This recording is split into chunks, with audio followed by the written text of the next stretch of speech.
Hi, everyone. Did you ever think of or read the Bible and thought, man, that's a lot of old people with weird names that lived more than 2,000 years ago, how that is actually going to be actionable for my life?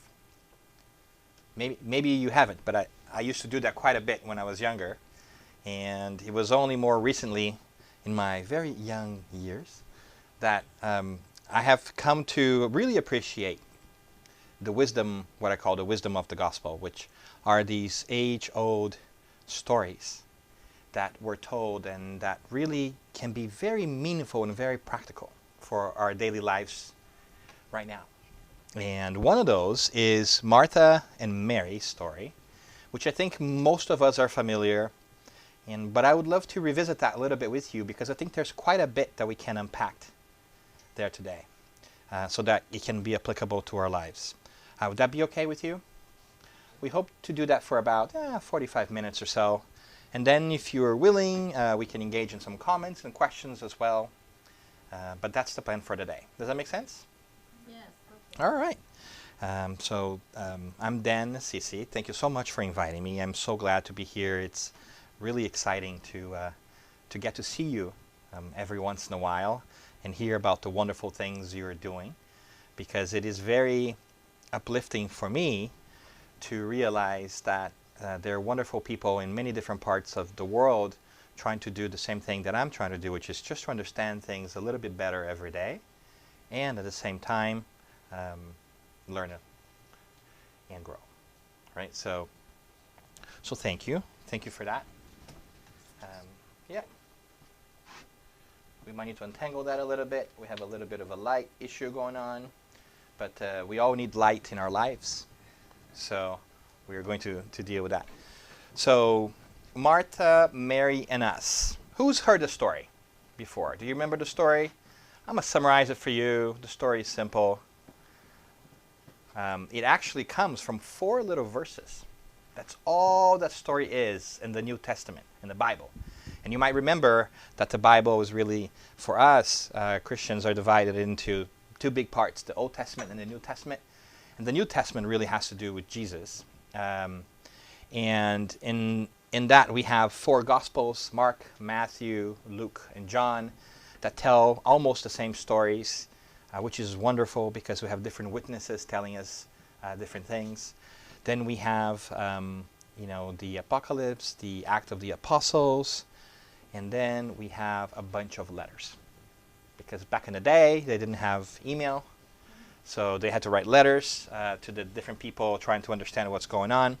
And in Martha, the story of Martha and Mary, which we're going to go over, only appears really for a very short incident. It's really just 4 different lines. And I want to read this one with you, if that's okay. But before I read that, I think I'll give you the super cliff notes. The super cliff notes that we all have heard is, Jesus goes to Martha and Mary's house, right?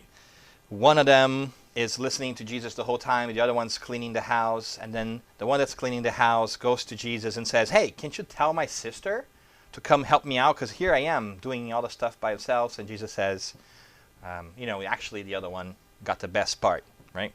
And so we oversimplify, I think, a little bit of that message. And I think that we might vilify Martha a little bit, which is the one doing the cleaning.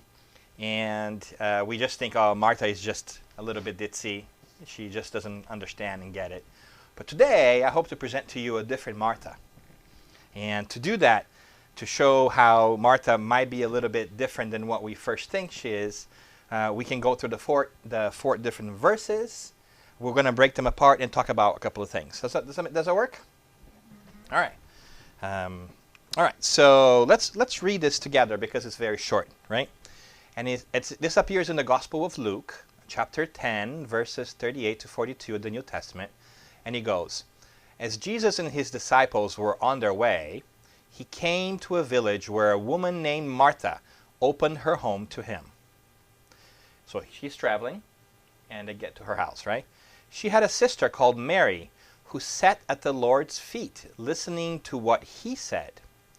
But Martha was distracted by all the preparations that had to be made. She came to him and asked, "Lord, don't you care that my sister has left me to do the work by myself?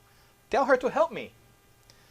"Martha, Martha," the Lord answered, "you are worried and upset about many things, but few things are needed, or indeed only one. Mary has chosen what is better, and it will not be taken away from her." Right, so I think we can agree it's very short. I actually think it's quite amazing that such a short little story can gain so much traction in public eyes, because many people have heard about the story even though they might never have actually read the New Testament. But I think it's a really interesting story, and at first it really feels like the story is straightforward, and in a way it is, but it just seems like Martha is really complaining.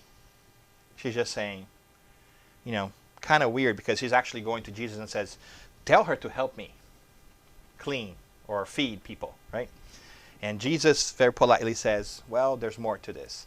But I hope that you indulge me in a little bit, because what I would love to do is just look at the 5 little different things here that we might want to think about today, so that we can have a little bit of a deeper understanding of what was happening, get to know their lives a little bit better, and see if there are any parallels to what we go through today. All right? So let's start with the first one. Let's start with the first verse here, right? And the first verse here says, "As Jesus and his disciples were on their way, he came to a village where a woman named Martha opened her home to him." So, the first thing that I think we should point out is Jesus was on the road and he goes to Martha's house. So let's examine that a little bit, because Jesus didn't walk around by himself, right? At this point in time, he's got a posse, right? He's got a bunch of people with him. He's going to Jerusalem, and she lived in Bethany. It's about like 2 or 3 miles away from Jerusalem, so you have to stop along the way, right? Because no cars, right? And so the first interesting thing that I think about here is that where does it say that he stopped? At Martha's house, right? I find it really curious that it says Martha's house, because back in the day, even more than now, society was very patriarchal. And so the fact that her house is mentioned by name raises an eyebrow with me for a little bit, because normally it would be the man's house and then the woman would be there working and serving. But here that's not the case. And that's what I find very interesting, because I think we're going to find out that Mary, obviously, is Martha's sister. So Martha has a sister called Mary. She also has a brother called Lazarus. I think we all heard that he was resurrected by Jesus. So why is it that it wasn't Lazarus' house? Why is it that it wasn't Martha and Mary's father's house? It's Martha's house. So we probably think that their parents are no longer around. And she's obviously a very strong figure that is known in the area, because it's the only way you would call that person's house being Martha's house is if she's pretty strong and present in different places. And there is not a lot of men to overshadow that around. Something else that we also know, or at least we can surmise, is that Martha, Mary, and Lazarus had a comfortable life. Why do I say that? Because it's not every day that you can just take in a bunch of strangers all of a sudden for lunch. Right? All of a sudden 12 people show up in your house. Back in the day, if you didn't really have some means, you would not be able to just take them in. Even for space purposes, it's quite a lot of people, right? Food-wise as well, you couldn't just order, delivery those days. There wasn't really Uber Eats in the picture. So you had to be able to scramble. That's why she's scrambling all of a sudden, right? Because there's quite a bit of work, because it's a little bit unexpected. And in addition to that, we also know that they are a little bit more well-to-do, because remember that Lazarus is buried in a cave, and they're actually the family who gives a cave with a stone door, like a rock, right, for Jesus to be buried. And to have one of those at the time meant that you had some resources, you had some wealth, right? So we begin to notice that Martha is not as necessarily just that simple person who just stays in the kitchen and cleans her house every day. She's actually actively trying to host a bunch of people out of the kindness of her heart into her home and Mary's home, but it's recognized as her home. So she's obviously the lead in maintaining the household and all the affairs there, even though Lazarus was also in the picture, right? So I say that because I think it's important for us to demystify a little bit sometimes of the stereotype that we made that Martha was just sitting around cleaning and worrying about how things looked. Maybe arranging her vase. A lot of times we think that Martha was just arranging her vase, sitting at home, trying to make things nice and neat. No, she was actually scrambling to feed a lot of people all at once and make sure that everything was going well with her, which seems like it's something she probably did constantly because she was known in the area. And if they were kind to to do that with the posse that came all of a sudden, I am pretty sure they were also very helpful to whoever was also in need around the area. So maybe there's a little bit more to Martha than we think.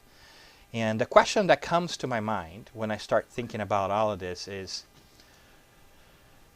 what kind of other stereotypes do we also need to break in our own lives, in our own minds? Because as we can see, story tells us that all the disciples and all those around Jesus, as you can see in this representation here, were all men. So somehow we already bring this bias in our minds that there were no women really doing the work of spreading the message and sharing wisdom with other people, and that's absolutely not true. They just didn't get their fair share of recognition. And so we ask ourselves today, are there people in our lives and in our society who are also not getting their fair share of recognition and credibility? And what is our role in that? In our families, are there people who are doing work that we are not recognizing as well? Are we taking our time to really say, thank you? Thank you for helping with this, even though it's not the most visible of tasks.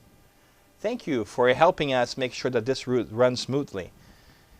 And hopefully we'll begin to correct our tendency sometimes to make snappy, spur-of-the-moment judgments about what people do and don't do. Are you with me so far? Does it make sense? So I think that Martha, in that sense, is a really great symbol for us to think about. What are the Marthas in our life that sometimes we write them off because we think that they are just doing something that's not important, but truly, when we look deeply, they are doing a lot more. One example I can think of, for instance, is oftentimes we come to the Spirit Society and we don't realize that there goes a lot of work into actually maintaining this place. Somebody had to bring the water, somebody had to clean, somebody had to bring the food, somebody had to put batteries on the clock and keep the books stocked and neatly piled. And that is a labor of love that was never somebody's salary, because in the Spiritist practice there is no payment for the work we do, because we try to do that from the bottom of our hearts. Yet when we come here, we don't think about these things. We think they just magically happen. Right? There is a group of people that also, for instance, help pay the rent for this place, and we might not even know who they are. We just assume that when we come here, it just magically plays. So in a way, there is more Martha in our lives than we imagine. And so can we take the time as we become, or try to become, more thoughtful about our own way of being and identify what are the people who are getting no recognition or who we are not seeing the importance of their work like Martha. I think that's a wonderful opportunity for us to reflect about our lives in general and be thankful for all the wonderful things that happen without us knowing, without us being aware. So that's lesson number one, at least for me, from Martha and Mary's piece. But we're just at the beginning. We're ready for number two? All right, so that's verse number one. I think it tells us quite a bit about the historical context of things, right? So verse number 2, it's very simple. It says, she had a sister called Mary who sat at the Lord's feet listening to what he said, right? And so this is a wonderful illustration. Here is Mary, and here's Martha working, right? right? So why is that interesting? I think we also need to take a little bit of a deeper context here, because I think that we might also begin to see that there could be more here when we understand the rabbinic tradition in the times. There were many different rabbi at the time, and even though today we are very used with the idea of you going somewhere, you're listening to someone, back in the day that was also true. But to sit at a rabbi's feet meant that you were making you a disciple of that rabbi, that you would also learn how to live and have ethical guidance from that rabbi. It was a much more personal relationship because the goal was for you to listen to the rabbi and learn how to do things. So when we hear here that Mary is sitting at the feet of Jesus, we also begin to understand that she's not just listening to what Jesus is saying, she is really thinking and doing the job of following in his footsteps about spreading the message, this new message of love, of life, right? So I think this is a really interesting piece because it also tells us that there's a deeper side of Mary that we may not at first think. Mary's just not sitting down and not wanting to do the work. She's deeply committed to following that rabbi, that Jewish rabbi at the time, the Christ, who brings a revolutionary meaning. So she's fully committed. So Mary is really willing to do things that for a woman at her time might not have been as accepted. Right? And maybe that's one of the reasons why so many women early on played such important roles in Christianity at the time of Jesus, because he brought this message of equality for all that was revolutionary at the times. We don't realize just yet because we had that baffled a little bit through the history afterwards when we have been told frequently that all the disciples were male, that there were really, you don't really see a lot of women playing leading roles in the narratives of the gospel, but that was not true. The women were also deeply engaged. They had to be. Because remember, the Christ was with everyone. Right? He taught everyone, not just those who were men and rich. He went to talk to the tax collectors, which were a big no-no at the time, the people that came hitting you up for money. He talked to the ladies of the night. He went with the lepers, the poor, and all different kinds of different ethnicities, Samaritans, there was a big deal between the Jewish and Samaritans. He talked to everyone. We even see him talking to women. If you remember another passage about the living spring, where he goes to ask a woman for water. If you read your New Testament later on, that was unheard of a man just approaching a woman, unknown woman like this from a different tribe and ethnicity at the time. So he was really revolutionary in the way. And I say that because that must really have attracted Mary, and she was really dedicated to that. So that is a revolutionary choice for a woman at the time, because it could also be a very dangerous choice if you think about it. Because how would the patriarchy at the time start to react to have a woman preaching and helping other people without a man by her side? That could be physically dangerous to her. We enjoy privileges and safety and comfort today that we take for granted, and that women did not at that time, which makes the story, I think, even more compelling because her level of commitment is a really deep one, right? And so the question I ask myself is, are we too sitting at the rabbi's feet? Are we too committed to the cause of self-growth and understanding and love and spirituality as I think it is exemplified by Jesus? What is our level of commitment to what we think is important in our lives? Are we really prepared to even risk a little bit of our safety to do it? Because she was. But I'm not even thinking about our physical safety, because we don't have to risk that anymore. I'm talking about our social safety.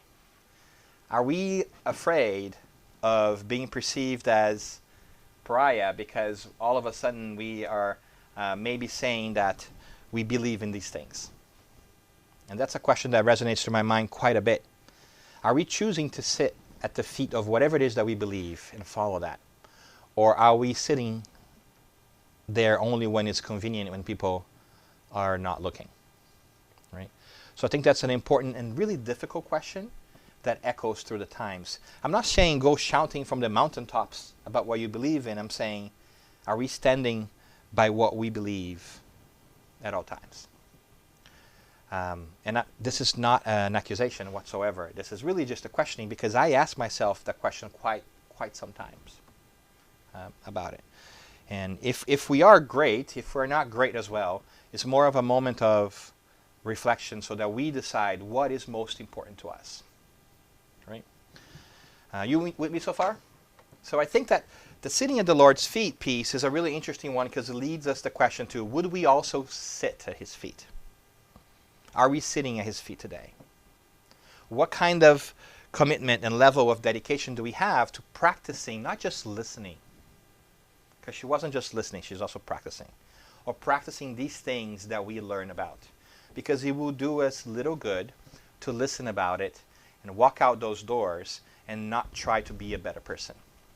And not try to exemplify what we believe we are learning, like everybody is equal, that we should have the same weight under law and behavior, and all these wonderful things that we believe in, fairness and equity and so forth.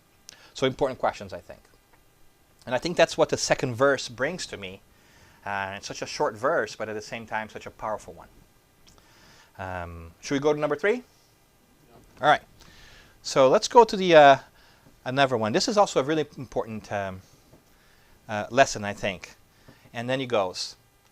But, Mary was sitting at Christ's feet, but Martha was distracted by all the preparations that had to be made. She came to him and asked, "Lord, don't you care that my sister has left me to do the work by myself? Tell her to help me." Right? So I think it sounds pretty straightforward. It sounds like Martha is just going around and cleaning as it was painted here. And she's even asking Jesus to go tell her sister to get, chop, come help me out here. But I think there's a little bit more than that, because if you think about it, why would she go straight to Jesus and ask Jesus to tell Mary?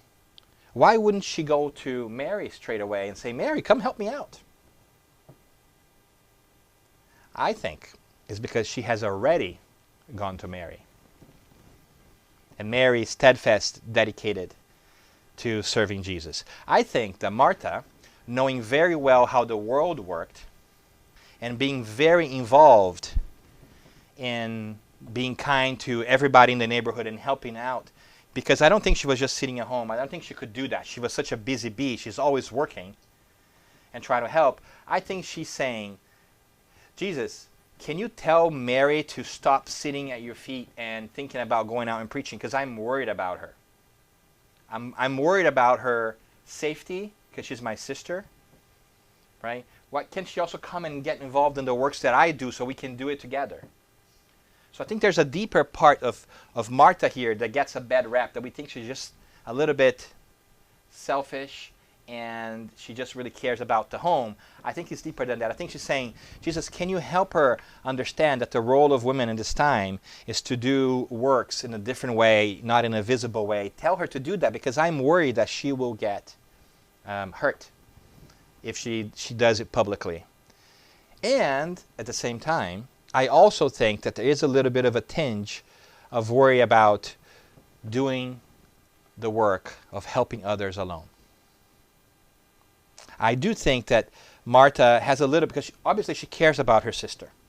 She cares about her sister so much as to try to convince her to work differently, to even ask Jesus, who was the person that her sister looks up the most, because we know that Mary's sitting at his feet, to please try to convince her that this could be dangerous for her, and that there are other ways that she can help, such as providing food, helping, taking care of things.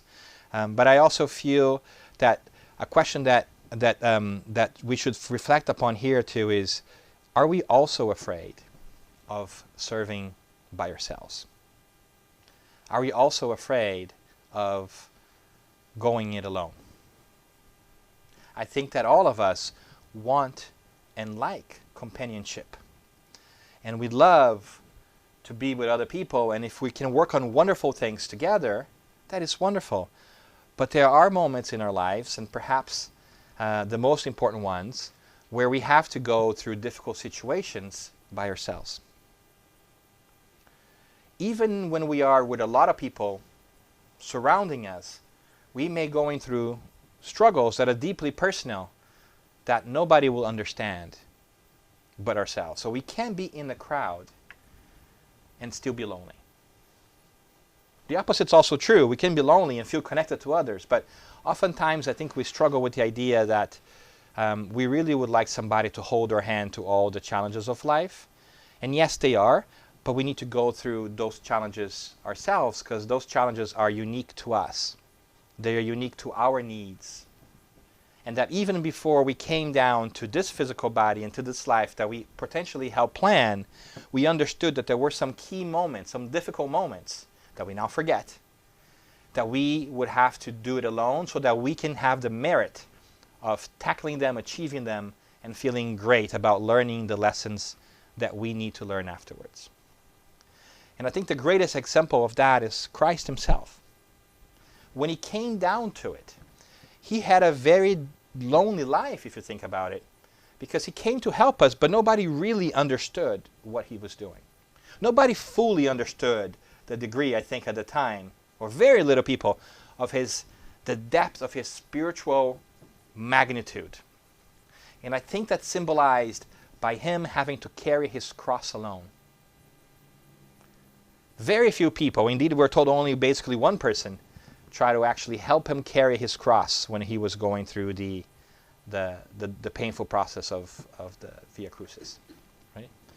And it's very symbolic, and I think we should be very grateful that by and large our challenges today are not physical in nature. We don't have to carry a physical cross and literally be nailed to it. Right? It doesn't happen anymore, thank God. But we do have the difficult challenge of carrying our own emotional, spiritual challenges by ourselves. We can share that with others. We can even talk it through and get advice. But at the end of the day, those things, those challenges are ours alone to bear. And that might sound a little daunting at times, and I understand that. But it's also important for us to realize that they happen because we can tackle them. The challenges that are presented to us, if we believe in the idea of a God who has to be fair and just, are tackleable, if that's a word, tackleable, resolvable, solvable. Because life and God would not present us with challenges that we cannot overcome. That would be unfair. That would be checkmate. How can a God that is loving and kind give us a challenge that's beyond our ability to solve it? That would be mean. We don't do that to our kids. Now, it could very well be that the solution is different than the one we like. It very well be that we might need the help of others, but there is a solution to our problems. The question is, will we be satisfied with the solution? And will we be able to accept it? But nevertheless, I think that the Martha question here that echoes through the ages is, are we prepared to tackle some of the challenges that life faces emotionally, spiritually, by ourselves? And if we're not, then what are the things that we can do to prepare ourselves? Because sometimes knowing that the learning takes place individually might be enough to help us feel a little bit better, or maybe not as bad, when challenges come, because we will know that, hey, this is a problem, but it can be figured out. It requires a little reflection. It's a painful process right now, but I am going to learn something out of this. And maybe one of the questions we can ask ourselves is, what is the lesson that I am going to learn from this? How will I be better or stronger after this? These might be questions that help us through the problem, why we're at it, to see that problems are not really problems, they're an opportunity for growth. So when Martha is found asking Jesus for Mary to help her, I think that we can take that a little bit deeper and ask those questions of ourselves as well. So far, so good? Should we switch gears to the next one? All right. So after this one, let's go to verse 41. And this is a really interesting one, the better part. And Jesus says, Martha, Martha, you are worried and upset about many things, but few things are needed, or indeed only one. Mary has chosen what is better and will not be taken away from her. I think this verse is very interesting because Jesus' answers to Martha's request is a very kind and polite one. And first, I think he starts by saying her name, Martha, Martha. To say, Martha, I know who you are. I understand you. Right? I connect with you. There's a depth of love that I have for you. I understand your plight here. And he says, see, interesting, right? Because he answers the question that she hasn't answered. He starts talking about her, not about Mary. Right? Martha is asking Jesus to tell Mary to do something different. Jesus doesn't talk about what Mary should do. Jesus talks about what? What Martha needs. Do you notice the subtlety and the wisdom of Jesus here? And he says, I can tell you're worried. She never said she was worried on her question, right? She just makes a request. But he can address what she needs. And he says, you are worried and upset about many things. She's worried about her sister being in danger. Can she serve well? How does she do all the work that she needs to do and still help others? She's doing, I think, what many of us do, which is thinking about everything at once and trying to figure out how do we handle family, life, community, siblings, work. How do we do all these things? How do we prioritize? Which one do we do when? And Jesus turns around and gives an answer that's not about Mary, it's about Martha. And he says, but few things are needed. In your worries about the world, and everything that you are worried about at the same time, college, mortgage, kids, car, learning, wife, husband, generally more husband than wife, because husbands are more trouble. And all these things, Jesus is saying, hold on a second. Lead with what is most important. He says, Mary has chosen what is better, not what is best. He's not saying there is only this or there is only that. He's saying, prioritize, lead with what is most important to you. And in this case, is a spiritual focus. Many of us actually take a different perspective and say, I am going to figure out my physical life. And when I'm retired and I am comfortable, I will dedicate myself to the things of the Spirit. Because then I will have time. Then I will know. And guess what happens? Sometimes that could happen. But sometimes we pass away before we plan. Or sometimes life happens and there are always more problems that come. And the only certainty I think I have in life is that the more you work, the more problems come your way. Which is kind of a compliment in a way, because the more you learn how to handle problems, the more the problems come, because now you're able to handle more problems. And therefore, you're a better problem solver, which means you can only get to solve more problems that are harder, right? We see that as a problem, but it's kind of like a compliment, saying, hey, you're graduating on the problem-solving skill. Good job. Here's another one. Go learn, right? But we see the opposite, right? We think like, oh, no, I'm just going to solve this. I don't want to have no problems. That's not going to happen. This is problem land. We are here incarnate in problem land. We come here to deal with problems. So the better you are at it, guess what? You get to do more of it. So don't be lazy and say, oh, then I'm not going to solve any problems because I'm going to stay with my tiny little problems. No, no, no. If you don't solve them either, they're just going to pile up and you don't have the muscle to solve them. So take care of them, right? But when we think with our spiritual minds first, we understand that these problems are opportunities because they are meant to help us grow and work on something that we need to work and grow. And as we get older, not that we are old, obviously, right? Clearly, but we understand that the problems that troubled us before, when we were younger, are not that big of a deal. Right? The problems we deal today, I think we can all agree, are generally a lot more impactful and worrisome than the ones we dealt before. Now, when we are younger, we think it's the end of the world. We just think we do. We all remember the first time we had our heart broken. We all remember the first time we might have lost our jobs. Maybe not, because we're so young we haven't had jobs yet. We're just graduating out of college, all of us. But you know what I mean, right? Well, at least the more mature folks in the room do, right?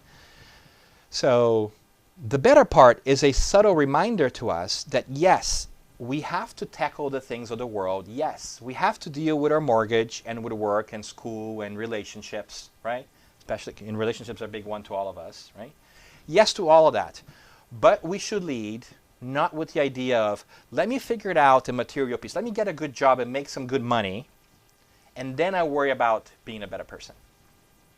It's not going to work out well. Because we're going to get so entangled in those things that we won't be able to pull ourselves out of it. But instead, if we lead ourselves with what we think is most important, if we work to the spiritual piece, it will be easier for us to tackle any of the problems that come our way. Because we will understand their problems and we will see that they are not obstacles, they are growth mechanisms. And that way, the more we practice, we might even be able to be happy in the middle of a life riddled with problems. Because there are people that can be very happy and their life is difficult. And we have also seen that if we focus just on the material, the opposite is also true. We have a lot of evidence of many famous, rich, and beautiful people who struggle mightily with their lives and are not satisfied to the point of taking their own lives. And you feel, oh my goodness, how can that be? They were young, famous, rich, beautiful, and they took their own lives because they couldn't make meaning out of this. Because they were just looking at the physical world. And they seemingly had everything that we can possibly want in the physical world, and that was not enough. That's a difficult message to swallow. That's when we understand that we ought to lead with the better part. Because if you understand who you truly are, and that you're more than your physical body, and that you might come here multiple times in many different lives to learn different lessons, and that in the process of doing that, you might rub against each other, you might have challenges that are going to help you grow, it might become easier to face the challenges that we do every day. So lead with our better part. Think about our spiritual selves first. It doesn't mean that we go to a mountaintop and we don't deal with anything in the physical world. That's not the solution either. We are here in the physical world to deal with the challenges that come with relating to others in the physical world. We're going to learn a lot of things. Isolating us from the problem does not solve the problem. It just postpones the problem. And we learn through spirit communication and through our own lives that if we don't solve the problem in this lifetime, guess what's going to happen? It's going to be just like credit card debt. You're going to have to pay it later, and there might be interest because you waited. Right? So pay down your spiritual credit card. That's what I'm saying. Right? Preferably with large down payments now, so you have to do, 0 APR payments later. Try to relate that to a way that we can all understand, at least those of us with credit card. Does it make sense? And that is, I think, is the fundamental message here. It's not about picking one or the other. It's about what priority do we want to give to our lives. That's a really beautiful question and message that Jesus comes to center us on and balancing us on. Because until she goes to Jesus, it's all about worries and things about the physical world. Then she talks to Jesus and Jesus points her like, hey, refocus. Yes to all of this. And think about your spiritual self first. Because the truth is, your physical selves, who you are today, will be gone eventually. But who you are as a spirit will never die. So, which things do you work on first? Which are more important? The things that are going to go away sooner, or the ones that are going to stay with you forever? From a purely physical investment perspective, I think the answer becomes clear too. So it even makes sense from a selfish perspective to work on ourselves spiritually first as a priority. It doesn't mean we get to work just on one and not the other. Unfortunately, we have to do both. But what is our North Star? I think the question is. Okay? All right. So that's the better part. But then there's a beautiful lesson that I really like about the story. And the story here is that all this conversation that we're talking about, Martha, Mary, Jesus, it's really not about Mary or Martha and Jesus. It's only about Martha. This is Martha's story. In no time did you hear Mary speak. Did we hear Mary speak? Did she say anything?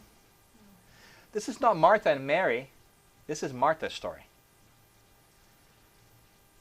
It just so happened that we make these stories in our minds and think that somebody else is part of the story, but they're not part of our story. We are our story. The lesson that I get from this is this has always been about Martha herself trying to figure out what she needs to do. And we do that in our lives. We think that other people in our lives are affecting our lives and are driving our lives and are creating problems for us. But it's not about them. It's about us. What are we doing with the situations and circumstances that manifest themselves in our lives that may involve other people? But we don't control other people. We can't control other people. What we control, barely, is ourselves. So what other people say or don't say or do or don't do has very little bearing in your life. Sounds rude to say, I don't mean to say it rudely, but think about it. They can say whatever they say, but it is about how we take what they say in. How much power we let them have over our lives. Because our choices are going to be our choices. We think that they might be driving or forcing our choices, but we ought to have an honest conversation with ourselves and say, no, I am choosing that based on what I think they want me to do, because we're oftentimes pushing responsibility on others, but it's time for us to go back to the realization that what we do is our responsibility. It is choices that we make. Sure, there might be constraints, there might be limits to what we can do, and we understand that.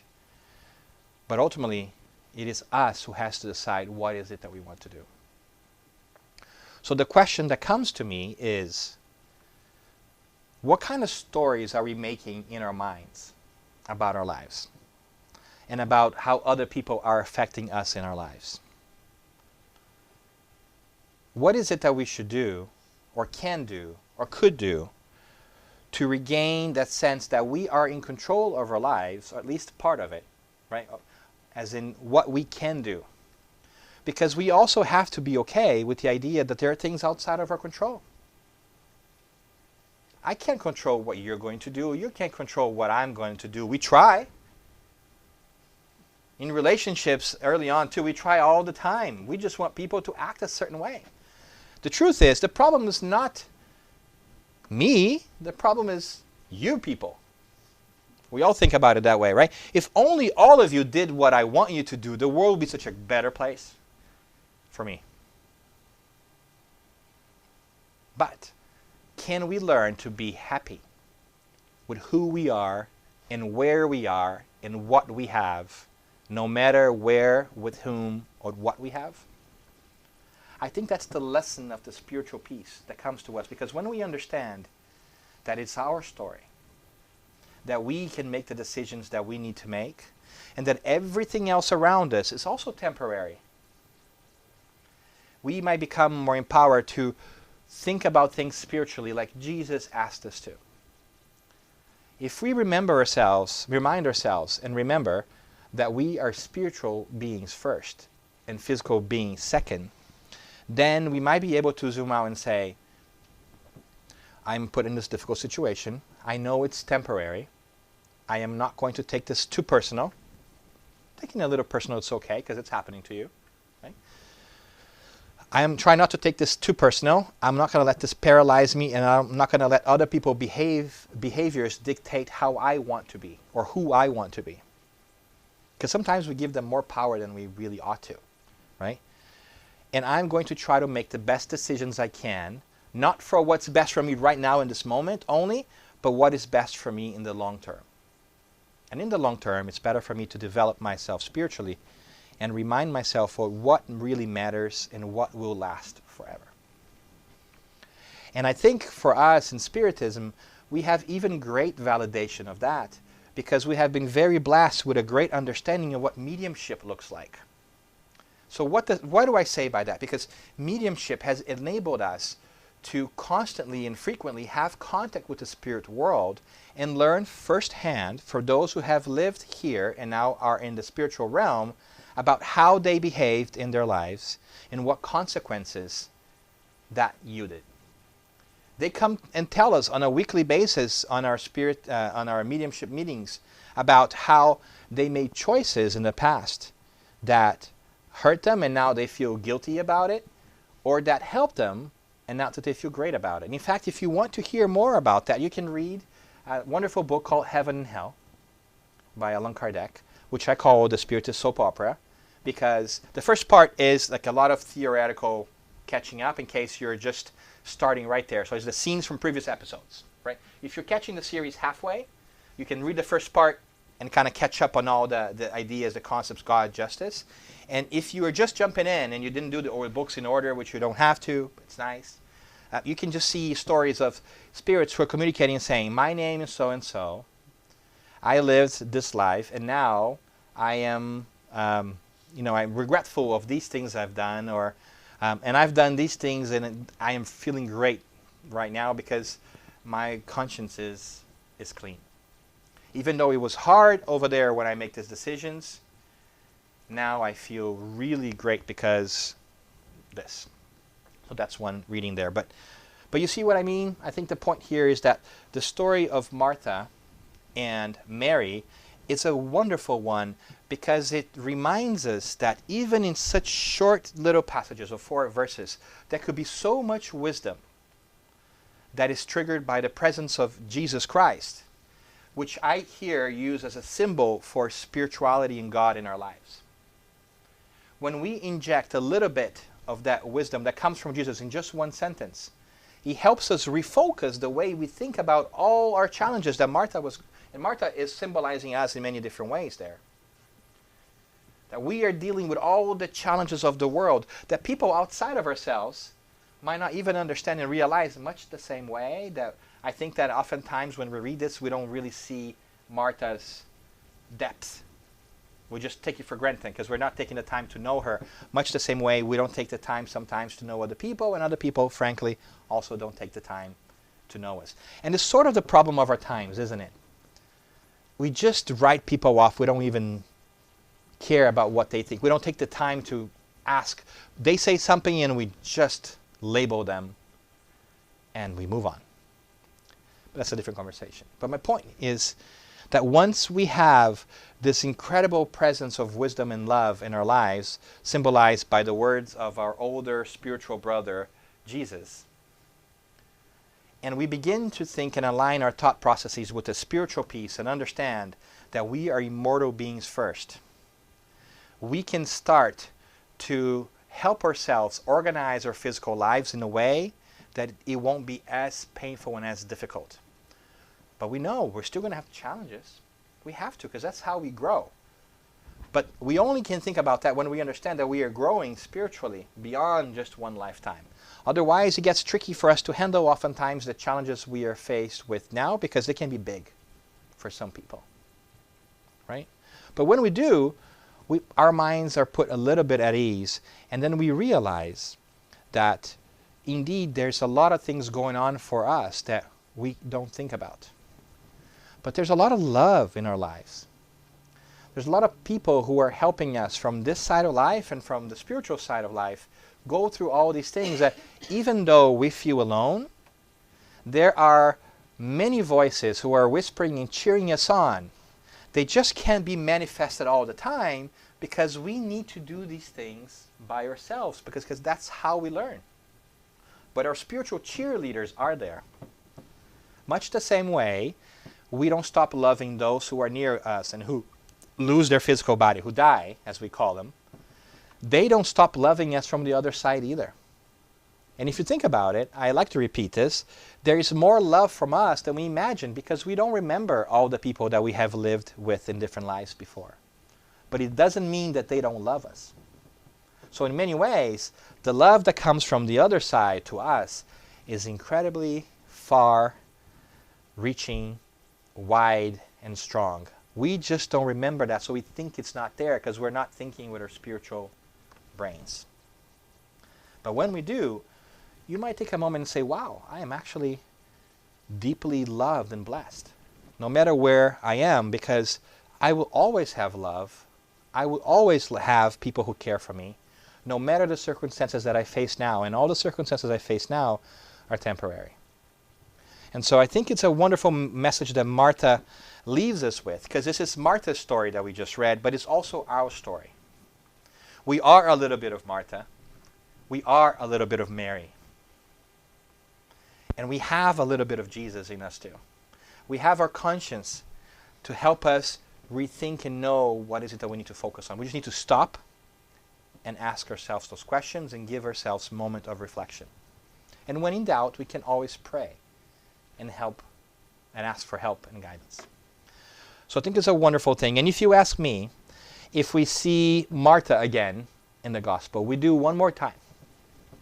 A week before Jesus gets crucified, they again meet in Bethany, and guess who is again serving all the people who were there?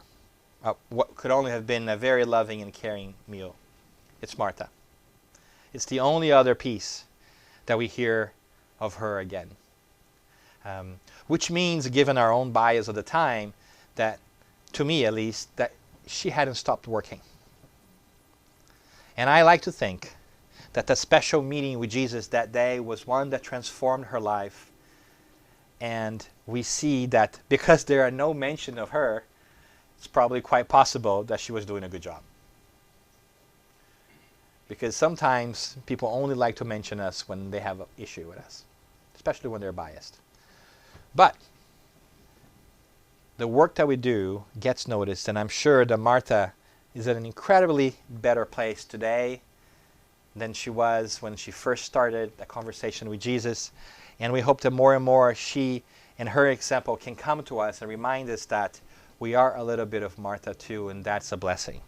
That we can break the stereotypes in our minds that make us judge or prejudge people in specific ways, and acknowledge the work that people do that sometimes is invisible to us when we don't pay attention. That we can also ask ourselves the important question of whether we are sitting at the Lord's feet or not. Are we committed to the things that we think are important? Are we prioritizing that work? And also understand that there are times that we are going to have to serve alone. That we are going to have to grapple with issues that only us can process. People can be beside us, they can hold our hands, but the work is going to be deeply personal, even if deeply difficult. But that is solvable, that we can overcome that. Especially if we focus on the better part. Especially if we put our spiritual thinking hats on and lead with our best part, which is our spiritual essence, our spiritual thinking. Then I hope that more and more we are going to make a better story of us. A story that, like Martha, has a beautiful ending in which we only continue to grow and serve. And by doing that, we become happy. So I hope that Martha and Mary and Jesus stay with you for the day, that they might help frame some of your own reflections so that you can find the next steps in your life that you need to take, whatever they may be. And I hope that you also remind yourself that no matter where you are, you have many people cheering for you, myself included, and no doubt all the members of the Spirit Society that welcomes and hosts us all. And of course, your spiritual mentors and guide as well. So God bless you, and thank you so much for your attention. I really appreciate it.